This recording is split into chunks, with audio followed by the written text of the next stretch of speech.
My God, that fight did not go the way that I had expected it to go. I got to hand to Logan Paul.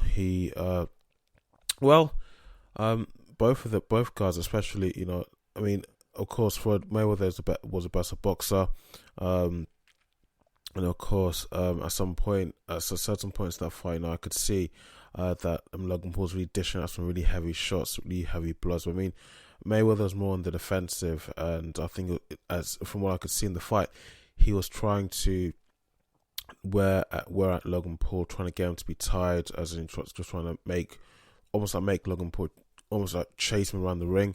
But from what I could see, from what it looked like to me, and even from the reactions I'm pouring out from other parts of the mixed martial arts community from combat sports, it was a mixed reaction.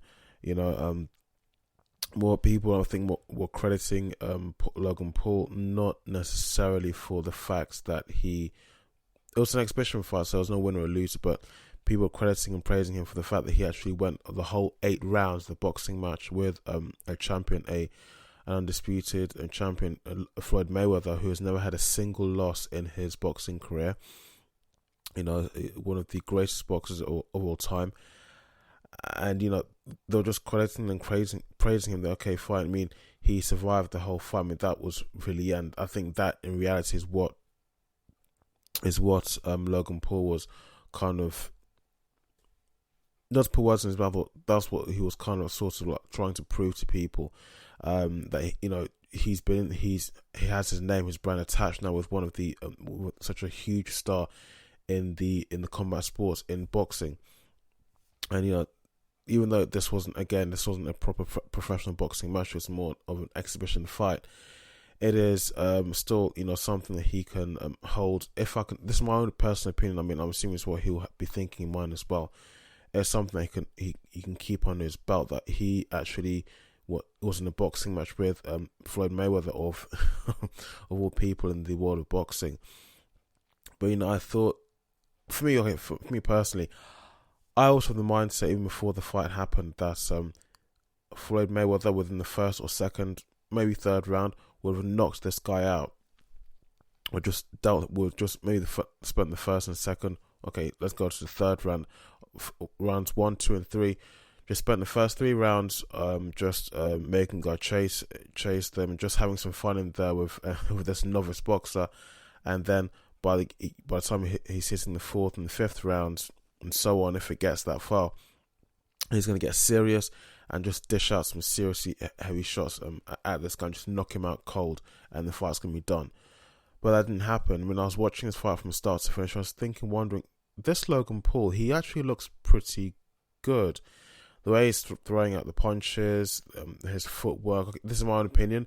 I did have some arguments with people online about whether he was that good of a boxer when he was inside that ring. And it's not just about how he performed in the ring, but also the pay-per-views and how much money he earned from this fights with Floyd Mayweather. The whole thing is just mad. Some people are happy about it. Yeah, fine, it's a good fight, good match. It doesn't look good for boxing. Doesn't look good for Floyd Mayweather. It's just ridiculous how even though, well, I think the fight purse of Floyd Mayweather was about $70 million, and I think Logan Paul Logan Paul took him about $14 to $20 million or so.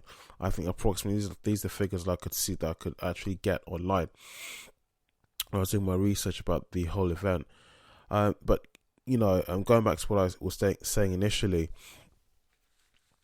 To start with, the fight just didn't go the way that I thought it had gone. Because I mean, this is a novice boxer, a YouTuber, which even the boxing community there, the announcers, referees, just the people who are running the whole show, the commentators, they're calling Logan Paul a YouTuber because that's what they know him as first and foremost. He's not a professional boxer. He may be on paper, but again, as I said before in one of my older podcasts, he may be on paper a professional boxer, may have his license, likewise his brother, Jake Paul, but still, he doesn't have the record, and he hasn't really stepped into the ring with any elite level boxers who actually proved to be a really tough test for him to prove his actual worth within the sport of boxing. So, again, he's only in my eyes, in my opinion anyway, I'm not going to speak for anybody else, but in my own opinion, even though he's a professional boxer on paper and has a license to back that up, he doesn't have the record. The record just isn't there, and he hasn't fought some of the best and some of the toughest opponents in boxing. Okay, in the case of this, for Floyd Mayweather, this was an exhibition fight, so it doesn't. The results of this, the outcome of this fight, doesn't really go anywhere. Doesn't really count for much. Although, yeah, fine. A lot of money was earned for both of them, especially Floyd Mayweather. The pay-per-views that came in were, astronomical. A lot of people tuned in to see. I mean, whether you liked, of course, everybody likes and respects Floyd Mayweather. There'll be more lovers and more supporters and more supporters for Floyd Mayweather than there will be haters. There'll be a lot more haters for Logan Paul than there will be supporters and people who like him, who love him. I think that's just a fact that I'm sure many people agree with me on, especially because himself and his brother who's far more annoying than Logan Paul is. I mean, from what I could see in that fight, that initially my thought was this guy's actually good, but he's good. He's surviving all these rounds, but I was thinking that the other guy, Floyd Mayweather, is a professional boxer. An elite level boxer who's been boxing and fighting his whole life. Why hasn't he knocked him out by now? Why hasn't he, gone in there in the ring and just reminded people, proved to people that I'm Floyd Mayweather, I'm one of the best boxers of all time, and I've still got it basically. Even though I'm at the age of 44, even though I'm kind of way past my prime, I'm still, I'm not dead yet. I'm still good at what I've been known to do. Still good at my job. And I was just wondering that this Logan Paul surviving all these rounds, what I wrote in my post when I posted a clip of the fight, and bizarrely enough, when I say that Floyd Mayweather should have knocked him out, the clip that I uploaded was the part where, and I can't remember which fight round it was of the whole fight, but it was where Logan Paul had managed to just dish out some counter strikes and shots on Floyd Mayweather, which, this kind of brings me on to the kind of big differences between these two guys, and especially in terms of height and size and weight. Floyd Mayweather, I think, is only about 5'9" or 8, probably even a little bit less than that, and Logan Paul stands about at least 6 foot, 6'2". And you could see from what I could see in the clip that I uploaded is that it's really, really easy for Logan Paul to get near. Well, you can get near enough, fine, but it's really easy for him to get, when he's near enough, to really do some damage to his opponent, especially his opponent's head, and dishing out some really serious strikes because of the height, where his hands are going to be and where Floyd Mayweather's head's going to be. But Mayweather's really, really smart and really quick with his feet, and managed to dodge as much as he could,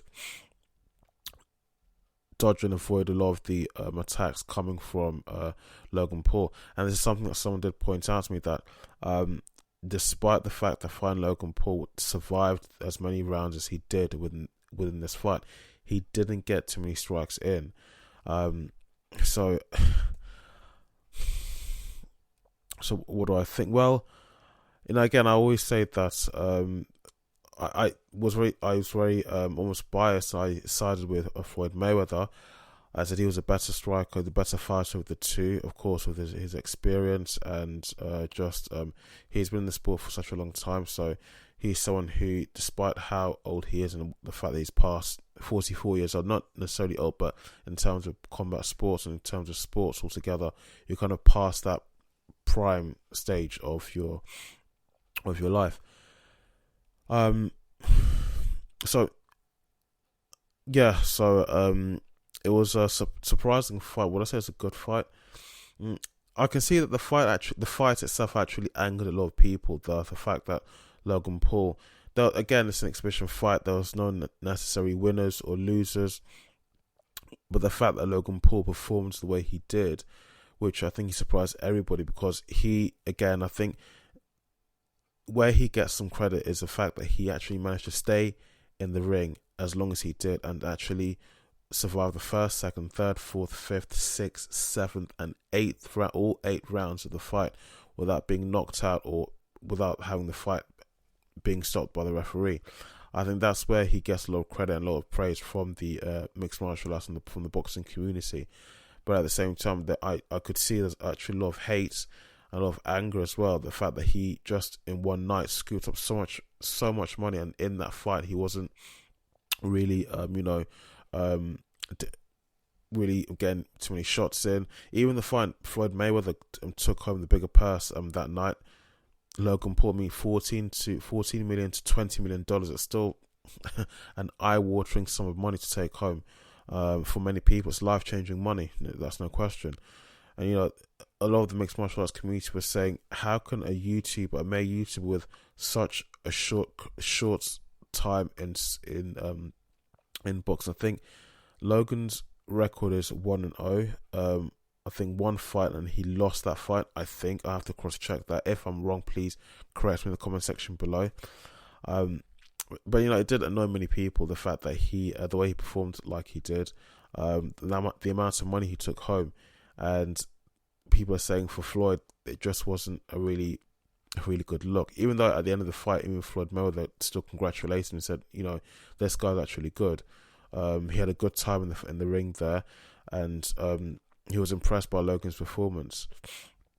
And this also brings to my mind another thing that happened before the fight, and it's something I saw in Chael Sonnen's video on his YouTube channel.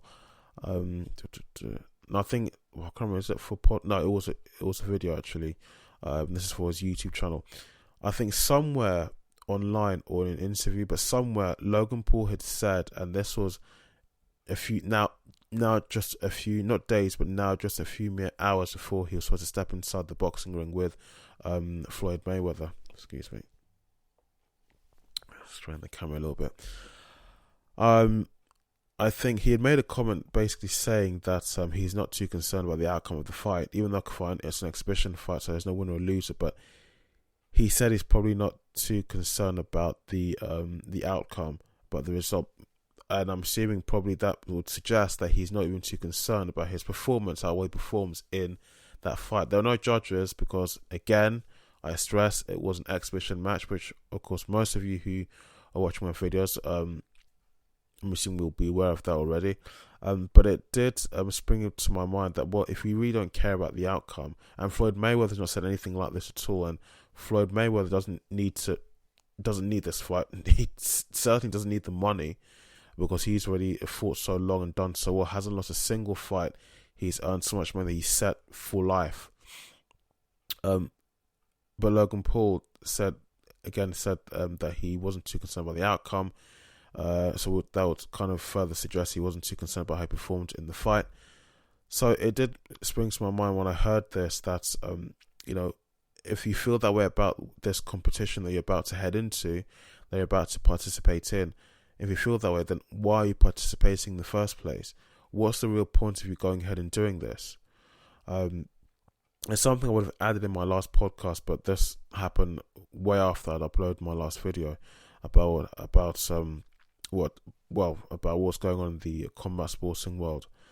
So it really did.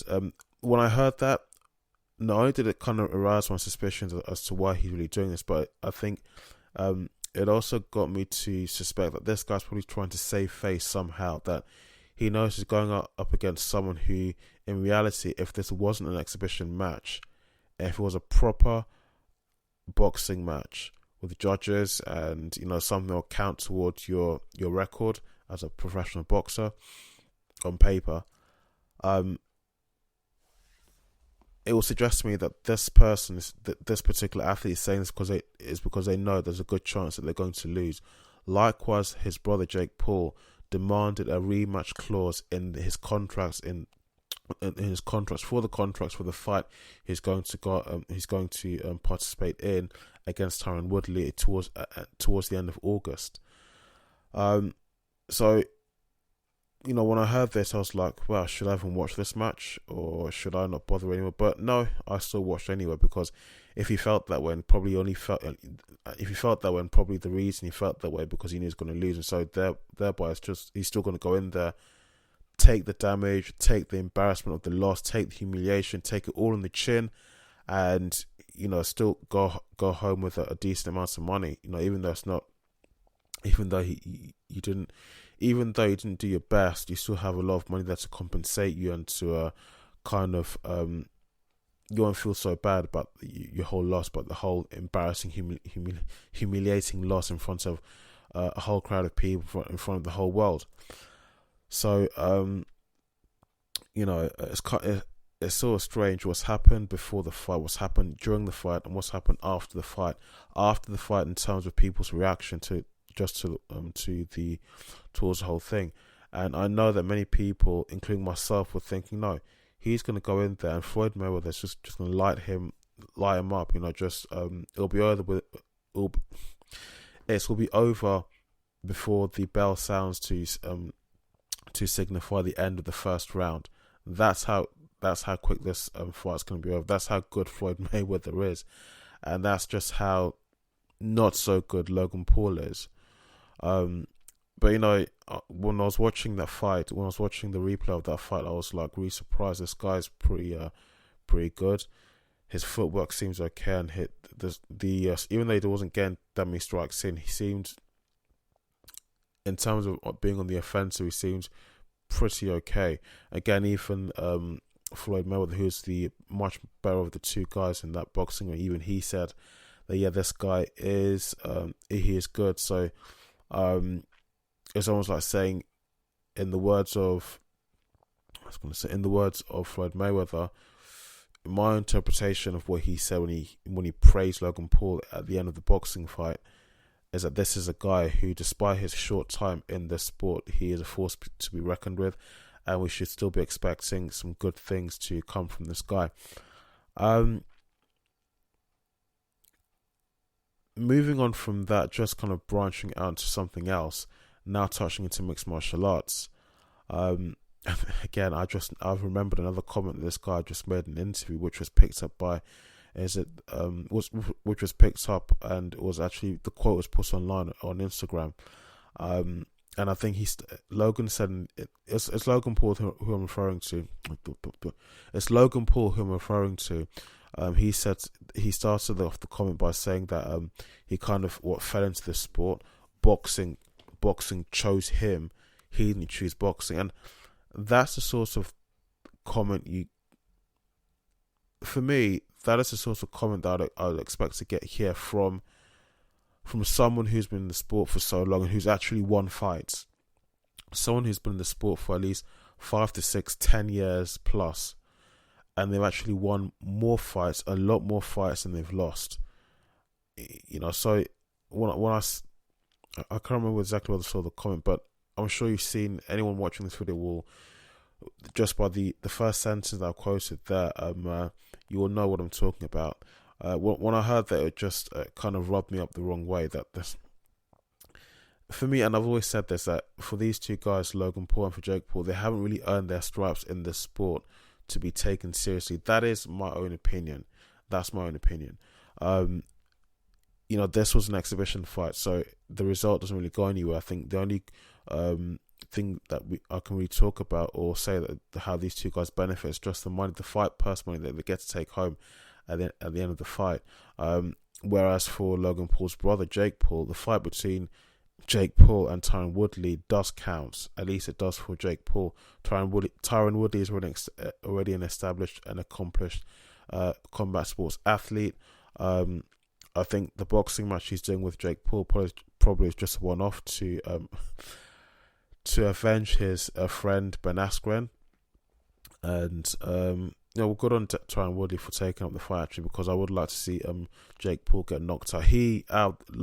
Out of him and his brother Logan Paul, I would love to see Jake Paul get knocked the fuck out. That's someone who wants to get some who I'm sure if someone like Tyron Woodley knocks him out, I think the humiliation, the embarrassment will be enough to shut Jake Paul up for a very long time, for a very, very long time. And it'll be a long while before we start hearing from him again, not just in the combat sports community, but also the same would go for his Disney friends and his YouTuber pals, those sorts of internet clowns. So, moving on, guys. It says 2 fights from UFC Vegas 20 8 that I said interested me, which was the first one, Rosenstruik versus Sakai Oseki. So the way the fight went, Rosenstruik won, but the way that he fought the fight was, I think, can I say, it's almost exactly the way I thought he would fight the fight. Calm, calculated, collected, being tactical about how he goes about his attacks, only rushing into a strike when he thinks it's safe to do so, whereby he thinks he's going to make an effective attack. And, that's what he did. The fight really just lasted one round. I think just gradually built up the momentum to gradually corner his opponent by the fence and just going for a TKO. But the reason why I describe his fight like that is because looking at his last fights, I thought that his fight, the way he fights, the way he goes about attacking his opponents, the way he goes about just fighting to begin with in the first place, for me, and I know I get a lot of hate for this, a lot of people saying we don't know what you're talking about, but from my own opinion is that it just doesn't seem that much really doesn't. I wasn't really entertained by how he fights. That's what I'm gonna say. It didn't seem that entertaining for me anyway. I mean, starts just watching how the fight was starting, I was thinking probably the other guy was probably going to be in the lead and he might dominate the fight and take the win. But no, that was not the case. And the other fight, which was Roman Dolidze versus Laureano Staropoli. Now this fight was pretty interesting and quite entertaining. Dolidze dominated the entire fight. All 3 rounds, kept on getting his opponent to a clinch, holding him in that clinch for at least 2 to 3 minutes for a good chunk of each of the 3 rounds, and just wouldn't let go. So no, he's a really strong guy, and he won by unanimous decision. But what's I supposed to say about this? I don't think there's anything else I can say. But no, really good fight, and clearly I'm sure if he had gotten his opponent on the ground, probably would have mounted his opponent and just dished out some damage, some strikes, gotten him to a guillotine or to, one way or the other, gotten a submission out of his opponent. But I was really impressed that in every single round, rounds 1, 2, and 3, it was that clinch that really that helped him dominate each fight, dominate each round, dominate the fight and take the win. So it was quite that was entertaining. That was a lot more entertaining than the main event for me. That's my own opinion. So I don't think there's anything else I wanted to cover in this episode. Again, there is a particular channel that's still pursuing the Joshua Fabia case, but I haven't really actually delved much into what that guy's been up to since Diego Sanchez has more or less told him where to go and kicked him to the curb. So guys, I hope you enjoyed this episode. If you did, please don't forget to leave a like, and don't forget to subscribe. And yes, you can catch me on Instagram and on Twitter. On Instagram, my name is IkeJarko1, and on Twitter, my name is IkeJarko. On Facebook, my name is IkeJarko, if you still use Facebook. You can also listen on Spotify, Apple iTunes, and Google Podcasts. And I think some areas my content is being shared gradually, bit by bit. If I have sounded quite dull and quite boring in this episode, guys, please do forgive me. I've had a quite long day before making this podcast. It's about 11 minutes past 3 a.m. in the morning here in the UK. So I stayed up as long as I did just to make sure that I could get this content recorded and to just get it edited and to get it out there, because I'm taking this podcasting business seriously, and I do enjoy the sport of mixed martial arts and beyond that, combat sports, which includes the boxing. So guys, once again, thank you.